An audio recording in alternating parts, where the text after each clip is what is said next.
अस्सलाम वालेकुम रहमतुल्लाहि व बरकातहू। जनाब आज दोस्तों की फरमाइश ते माशाअल्लाह मझ नस्ल की पठ लियांदी ने।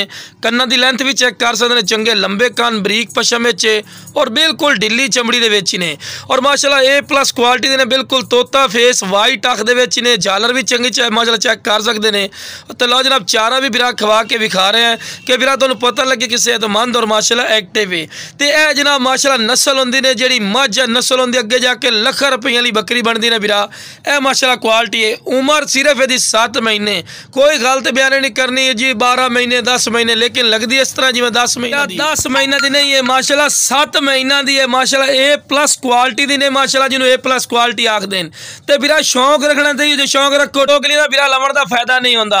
तो ये जनाब वो नस्ल है जेडे जनाब 37 इंच 38 इंच 40 इंच तक हाइट कद कर दी और दुध नंबर 1 माशाअल्लाह। पहले सूए च कम अज कम 2.5-3 लीटर दुध देने वाली माशाअल्लाह सलाहियत रखती हैं। तो उम्र सिर्फ 7 महीने। तो रैट इंशाअल्लाह थोड़ी सोच तो भी कम हो सी, जो बिरा काल कर सी।